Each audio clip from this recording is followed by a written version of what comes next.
안녕하세요. 사연을 부탁해입니다. 오늘의 사연을 소개하겠습니다. 결혼을 앞둔 어느 날 언니와 형부가 저를 앉혀놓고는 진지하게 말을 꺼냈습니다. 형부의 얼굴에도 그늘이 깊었지만 언니의 얼굴은 그보다 더 심각해 보였어요. 긴 한숨을 내쉬던 언니가 먼저 입을 열었습니다. 윤희야, 그게 쉬운 일이 아니야. 근데 왜 굳이 가시밭길로 가겠다는 거야? 언니 말 잘 들어. 그러다 나중에 후회할 수도 있어. 제부도 굳이 그럴 필요 없다고 했다면서. 그니까 잘 생각해봐. 언니의 말에 장단을 맞추기라도 하듯 형부가 바로 말을 이어갔어요. 맞아. 처제도 알다시피 내가 웬만하면 처제 편 드는 거 잘 알고 있지? 하지만 이번에는 나도 언니 말이 맞다고 생각해. 언니와 형부가 진지한 표정으로 같은 말을 반복하고 있었습니다. 그런 두 사람을 바라보며 제가 조용히 입을 열었어요. 다른 사람들은 그렇다 치더라도 언니랑 형부는 이해해 줄 줄 알았어. 그게 무슨 말이야. 우리가 이해를 해줄 줄 알았다니. 내 동생이 굳이 가시밭길로 걸어가겠다는데 어떤 언니가 보고만 있겠어? 사실 나도 지금 형부랑 언니한테 더부살이 하고 있는 거나 마찬가지잖아. 그런데 형부는 지금껏 나한테 눈치 한 번 준 적이 없었어. 근데 두 사람이 이렇게 반대할 줄 진짜 꿈에도 몰랐어. 언니도 했잖아. 그니까 나도 충분히 할 수 있어. 제가 다시 한번 힘주어 말을 하고 있었는데요. 언니가 여전히 불안한 눈빛으로 말을 이어갔어요. 그건 네가 내 동생이니까 난 크게 불편한 게 없었던 거고. 형부는 형부랑 내가 피를 나눈 형제는 아니잖아. 그치만 형부는 내게 항상 잘했잖아. 그니까 나도 잘해낼 수 있어. 자신 있단 말이야. 난 도저히 이해가 안 된다. 제부도 안 그래도 된다고 하는데 네가 고집을 피우는 이유를 모르겠어. 더 이상 설득하기가 어렵다는 생각이 들었던 것인지 언니가 또다시 한숨을 내쉬고 있었어요. 그러나 언니는 나 혼자 두고 언니 결혼할 때 생각해봐. 언니도 불안해서 잠도 못 자고 그랬잖아. 그래서 형부랑 사돈 어르신께서 나 데리고 살라고 했던 거고. 언니도 그랬는데 그 사람도 하나뿐인 여동생 걱정이 안 되겠어? 물론 나한테는 당연히 괜찮다고 하겠지. 내 눈치도 보이고 언니랑 형부 눈치도 보였을 테니까. 지금 내 입장은 형부 입장이랑 같다고 생각하면 돼요. 형부도 그때 저 혼자 두고 가기 불안하다고 했잖아요. 제가 두 사람을 향해 속에 있는 말을 쏟아내고 있었습니다. 그리고 결국엔 두 사람이 제 마음을 이해하겠다는 듯이 고개를 끄덕였어요. 네가 그렇게까지 말하니까 더 이상 말은 못하겠다. 근데 그게 절대 쉬운 일이 아니니까 네가 많이 신경을 써야 할 거야. 알았어. 걱정하지 마. 나도 그 정도 각오는 하고 있으니까. 라며 제가 그 어느 때보다 밝은 미소를 짓고 있었습니다. 언니와 형부 얼굴이 여전히 어두워 보이긴 했지만 조금은 이해하는 듯한 그런 표정이었어요. 그렇게 다음날 남친을 만나서 제가 기쁜 듯이 말했어요. 자기야, 우리 언니랑 형부도 다 괜찮다고 했어. 그니까 아가씨랑 같이 살자. 윤야, 굳이 안 그래도 돼. 그니까 신경 쓰지 마. 난 진짜 괜찮다니까? 난 우리 형부랑 사돈어르신 두 분께 배운 대로 그대로 하는 것뿐이야. 그래도 힘들지 않겠어? 내 동생이랑 친하게 지내는 거랑 이거랑 차원이 다른 거야. 걱정하지 마. 그러는 자기는 동생 혼자 두고 맘 편히 살 수 있겠어? 내가 말했잖아. 아가씨 결혼해서 나갈 때까지만 같이 살 거라고. 딱 그때뿐이야. 그니까 너무 맘 쓰지 마. 제가 남친을 향해 배시시 웃고 있었는데요. 순간 눈시울이 붉어진 것인지 남친이 고개를 숙이고 있었습니다. 남친과 저는 사귄 지 2년이 넘은 커플이었고 결혼 이야기가 오가고 있었습니다. 잠시 우리 가족과 남친 가족 소개를 하자면 우리 둘 다 사연이 차고 넘친답니다.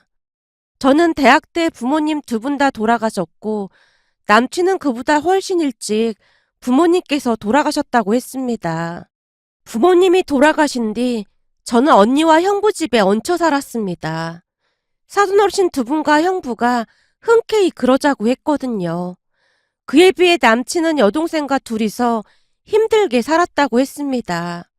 한마디로 우리가 결혼하게 되면 남친의 여동생은 홀로 지내야만 했고요. 아직 대학생이었기에 걱정이 됐을 텐데 제게 미안한 마음이 컸던지라 남친도 여동생도 저와 같이 사는 걸 한사코 거절하고 있었어요. 그 모습에 저도 마음이 불편하긴 마찬가지였는데요. 제가 홀로 남겨졌을 때 우리 언니도 그랬겠구나 라는 생각이 들었거든요. 부모님이 돌아가실 때 저도 대학생이었으니까요. 아마도 저도 비슷한 경험을 했었기에 그 누구보다도 두 사람의 마음을 더욱 잘 이해할 수 있었던 게 아닐까 싶었습니다. 그 뒤 우리는 본격적으로 결혼 준비를 했고 곧 결혼식을 올렸습니다. 물론 아가씨와 같이 살게 되었고요. 전세 대출을 받아 조금 더 큰 집을 마련해서 방 하나를 아가씨 방으로 꾸며줬는데 방을 살펴보던 아가씨의 눈에서 눈물이 뚝뚝 떨어지고 있었어요. 언니, 이렇게까지 안 해주셔도 되는데 저는 그냥 침대 하나만 있어도 충분해요. 아니에요. 아가씨 대학생인데 예쁘게 하고 있어야죠. 저도 언니랑 형부 집에 들어갈 때 우리 형부가 엄청 예쁘게 방 꾸며줬거든요. 그럼 아가씨 마음에 든다는 거네요? 당연하죠. 완전 마음에 들어요. 방 안을 둘러보며 아가씨가 들뜬 목소리로 활짝 웃고 있었습니다.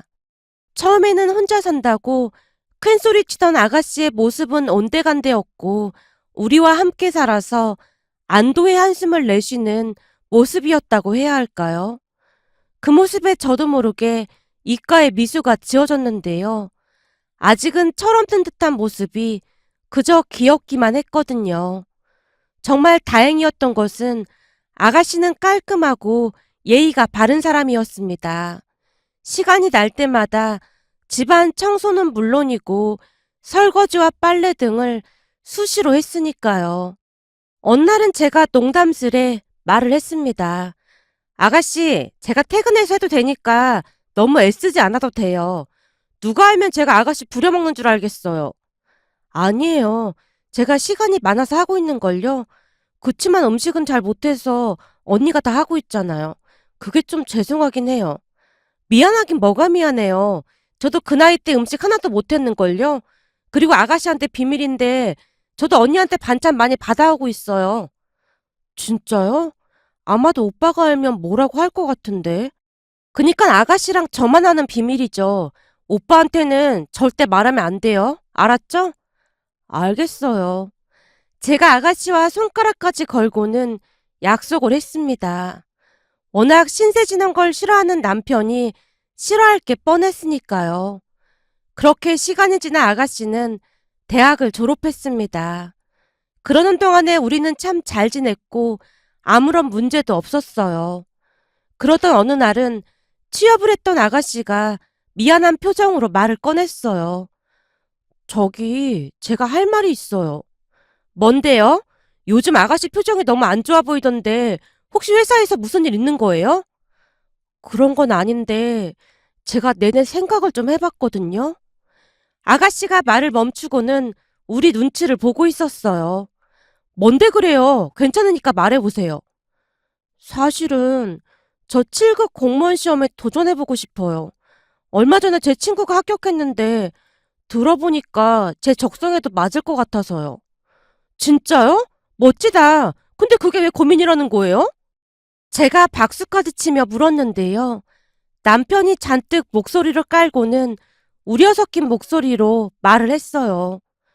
내가 알기로는 공무원 시험이 운도 따라줘야 한다고 하던데 절대 쉽진 않을 거야. 그것도 7급이라면 더욱더 그럴 거고 그냥 쉽게 생각할 건 아니라는 말이야. 여보, 아가씨가 많이 생각해봤다잖아. 오빠가 돼서 어쩜 그렇게 냉정하게 말할 수가 있어? 아가씨, 오빠가 이과 출신이라 감정이 좀 부족한 거 알고 있죠? 이해하세요? 아니에요. 오빠 말이 틀린 말은 아니잖아요. 그치만 나도 많이 생각해보고 내린 결정이야. 한번 해보고 싶어. 어렵게 들어간 회사까지 관두고 그런다는 게 난 좀 그렇다. 그냥 회사 열심히 다니는 건 어때? 꼭 한번 도전해보고 싶어. 아가씨가 그 어느 때보다 단호한 목소리로 말을 했어요. 그럼 한번 해봐요. 그래야 후회도 없는 법이잖아요. 근데 그러는 동안 제가 생활비도 못 내고 그럴 것 같아서 죄송해서요. 죄송하긴 뭐가 죄송해요. 사실 아가씨한테 생활비 받는 것도 좀 그렇긴 했어요. 그렇잖아요. 아가씨가 굳이 줘서 받긴 했는데 전 좀 그렇더라고요. 그동안 생활비하라고 준 돈도 통장에 고스란히 모아놨으니까 아가씨 시험 준비할 때 보탰으면 되겠네요. 그걸 안 쓰고 가지고 계셨던 거예요? 딱히 쓸 일도 없었고 우리 둘 월급으로도 충분했어요. 그니까 걱정하지 말고 도전해봐요. 더 나이 들면 못했던 걸 후회할 수도 있는 거잖아요. 정말 그래도 될까요? 제가 진짜로 해낼 수 있을까요? 많이 불안한 듯 아가씨가 제게 물었습니다. 아가씨, 아직 한참 젊은데 뭐가 걱정이에요? 만약에 잘못되더라도 아직 젊잖아요. 그때 가서 다른 길을 생각해봐도 늦지 않으니까 너무 불안해하지 마세요. 제 말에 아가씨가 방긋 웃으며 고맙다는 말을 했습니다. 그 뒤 아가씨는 7급 공무원 시험에 도전을 했고 정말 열심히 공부하는 모습이었어요. 잠자는 시간 외에는 도서관에서 종일 공부만 했으니까요. 하지만 열심히 했음에도 운이 따르지 않았던 모양으로 두 번째 시험에서도 합격을 하지 못했습니다. 첫 번째 시험에서는 그냥 담대하게 받아들이던 아가씨였지만 두 번째 시험까지 불합격을 하자 많이 위축된 모습이었습니다. 어느 날 잔뜩 주눅이 든 표정으로 제게 말을 했거든요. 언니, 저 그냥 그만둘까 봐요. 정말 열심히 했는데 저는 안 되나 봐요. 아가씨, 두 번 도전해놓고 무슨 그런 말이 있어요? 우리말에 삼세판이란 말도 있잖아요? 제가 용기를 주고 싶다는 마음에 급히 아무 말이나 둘러대고 있었는데요. 눈치 없이 남편이 끼어들었습니다. 그건 이런 때 쓰는 말이 아닌 것 같은데. 아무튼 당신은 공감 능력이 좀 부족한 것 같아. 이럴 때는 그냥 좀 넘어가주면 안 돼? 알았어. 나도 네 새언니 생각이랑 같아. 한번 시작을 했으면 끝장을 봐야 할 거 아니야. 내년에도 안 되면 그때 가서 다시 생각해보자.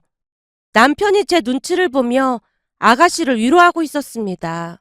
그렇게 아가씨는 세 번째 시험에 도전을 하게 되었고 그 어느 때보다 열심히 공부하는 모습이었습니다. 남편과 저는 아가씨 체력 보충을 위해 더 노력을 했고요. 그러던 어느 날은 언니가 반찬을 잔뜩 들고는 찾아왔어요. 언니, 이게 다 뭐야? 뭐긴 뭐야, 반찬이지. 사돈 아가씨 공부하는데 부실하게 먹일까 싶어서 내가 이것저것 만들어서 가져와 봤어. 시험도 결국에는 체력 싸움인 거 알고 있지? 체력이 국력인 거야. 언니, 정말 고마워. 한동안은 반찬 걱정 없겠다. 근데 우리 언니가 어쩜 이렇게 예쁜 생각을 했을까나? 네 말대로 우리 남편이랑 시부모님께 다 배운 거 아니겠어? 맞아. 나도 지금 배운 대로 아주 잘하고 있잖아. 라며 제가 배시시 웃고 있었는데요. 언니와 제 대화를 듣고 있던 남편의 눈시울이 또다시 붉어져 있었습니다. 뭐야, 우리 제부가 그렇게 약한 남자였던 거야? 정말 감사합니다. 이 은혜 절대 잊지 않겠습니다. 반찬 좀 가져다 줬다고 은혜는 무슨 은혜예요. 언니가 남편을 놀려대고 있었어요. 그렇게 1년이란 시간이 또 지나갔고 아가씨가 다시 공무원 시험을 보러 갔습니다. 그날은 남편과 제가 억지로 시간을 내서 아가씨를 시험장까지 데려다 줬는데요. 시험장에 도착해서 아가씨가 차에서 내렸어요.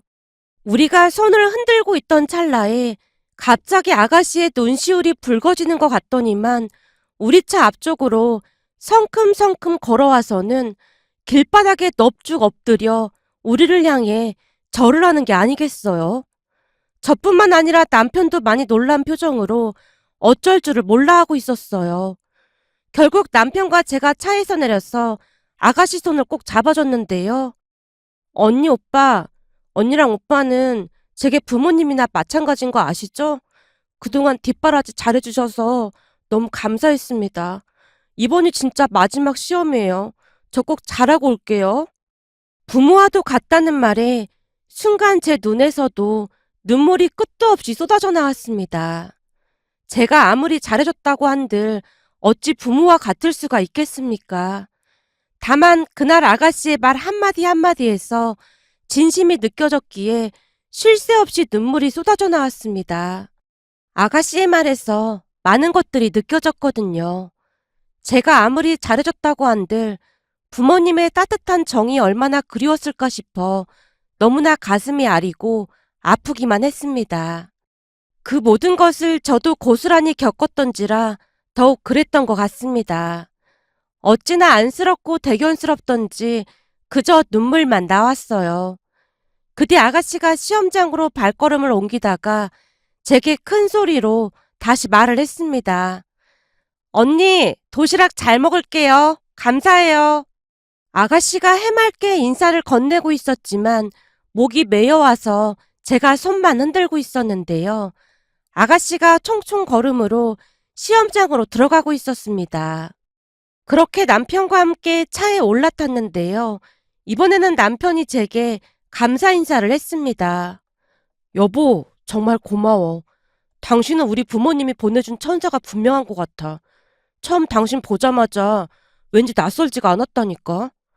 그동안 시험 뒷바라지 하느라 당신도 수고 많았어. 내가 뭘 한 게 있다고 다들 이 난리야.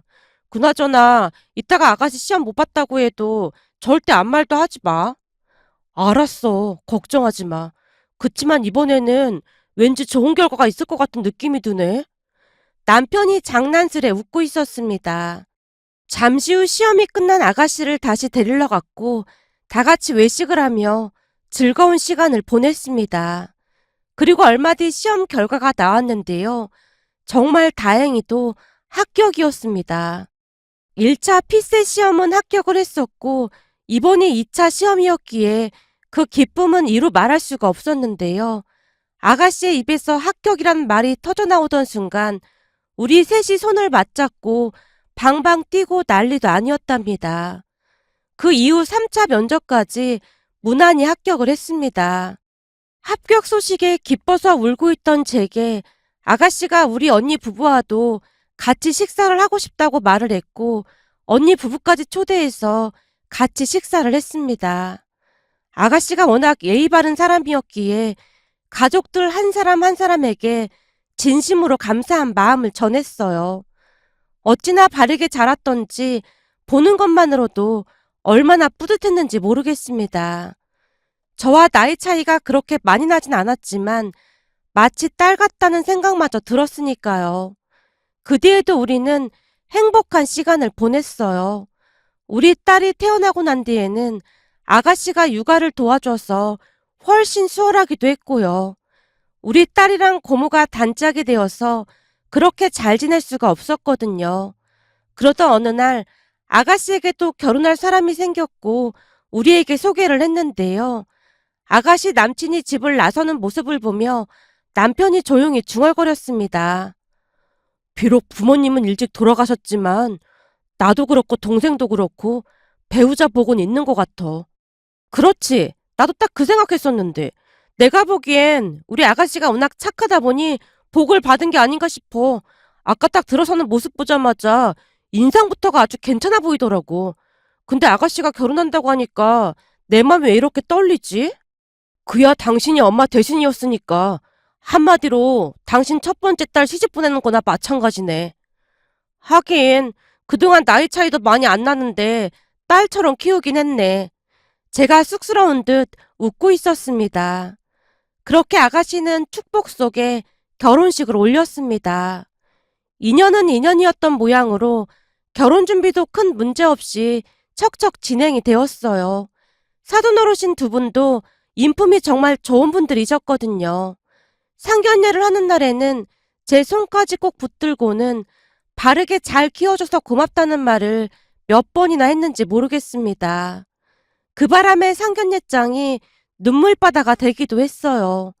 저도 그렇고 아가씨도 그렇고 그리고 안 사둔 어르신까지 펑펑 눈물을 흘리고 말았으니까요. 아가씨 결혼식 날 우리가 혼주석에 앉았는데요. 자리에 앉자마자 제가 가방 안에서 돌아가신 시부모님의 사진을 꺼내서 아가씨 결혼식 모습이 잘 보이도록 손에 꼭 쥐고 있었습니다. 시부모님의 사진을 가지고 왔을 거라고는 꿈에도 생각지 못했던 남편의 눈동자가 심하게 흔들리고 있었고 제가 남편의 귓가에 조용히 속삭였습니다. 두 분도 예쁜 딸 결혼하는 모습이 얼마나 보고 싶으셨겠어? 세상에서 가장 행복한 날인데 같이 해야 할 것 같아서 내가 사진첩에 있던 거 가지고 왔어. 난 그런 생각 전혀 못 했는데 정말 고마워. 고맙긴. 난 그냥 내 마음이 이끄는 대로 했을 뿐이야. 나도 딸을 키우다 보니 시부모님 마음이 더욱 이해가 되었거든. 제 말에 남편이 조용히 눈물을 훔치고 있었습니다. 그 뒤 두 사람이 신혼여행을 다녀왔는데요. 우리 딸이 둘을 유심히 보더니만 조용히 물었어요. 고모, 이제는 채림이랑 같이 안 사는 거야? 그렇지. 고모는 이제 결혼했으니까 고모부랑 같이 살아야지. 우리 채림이가 많이 서운한가 보구나? 그건 잘 모르겠고, 꼬모 없으면 이제 아이스크림은 누구랑 먹지? 엄마는 아이스크림 안 사주는데? 아, 그렇네. 우리 채림이랑 고모랑 몰래 아이스크림 먹었었는데, 이제 어쩌지? 꼬모, 그런 말은 귀에다가 조용히 해야지. 비밀이잖아. 아, 미안. 꼬모, 우리 집에 놀러 올 거지? 그래야 째림이가 아이스크림 먹을 수 있잖아. 알았어. 고모가 자주 놀러 올게. 아가씨가 딸에게 손가락까지 걸고 있었는데요. 고모부가 둘의 대화에 끼어들었습니다. 제림아, 고모보다 아이스크림 엄청 좋아하니까 나중에 같이 먹을까? 진짜요? 고모부는 아이스크림 몇 개 먹어요? 고모부는 한 5개도 먹을 수 있을걸? 진짜요? 우와, 난 한 개밖에 못 먹는데 꼬모부는 진짜 많이 먹네. 꼬모부처럼 키 크면 체리미도 5개 먹을 수 있어요? 그럼 많이 먹을 수 있지. 꼬모부, 우리 집에 자주 놀러 와요. 그 말에 가족 모두 웃음을 터뜨리고 말았습니다. 시간이 지나 아가씨가 임신을 하게 되었고 조금 있으면 출산 예정일이라 아가씨와 이런저런 통화를 하다 보니 옛일이 주마등처럼 스쳐 지나가면서 다시 한번 눈시울이 붉어졌습니다. 우리 아가씨가 꽃길만 걷길 간절히 바라봅니다. 오늘의 사연은 여기까지였습니다. 즐겁게 보셨다면 구독, 좋아요 부탁드립니다. 고맙습니다.